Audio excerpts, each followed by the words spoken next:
Seven sister waterfall Meghalaya की चेरापूंजी में बसा एक ऐसा झरना जो 7 अलग अलग धाराओं में बहता है, मानो जैसे प्रकृति की कोई 7 कहानियाँ हैं। मानसून में ये झरना बन जाता है जैसे कोई जन्नत का दरवाज़ा।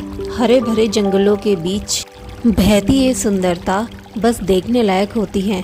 अगर आप प्रकृति के बहुत करीब हैं और प्रकृति से बहुत प्यार करते हैं तो इस जगह को अपनी बकेट लिस्ट में ज़रूर डालें और यहाँ पर ज़रूर घूमने जाएं।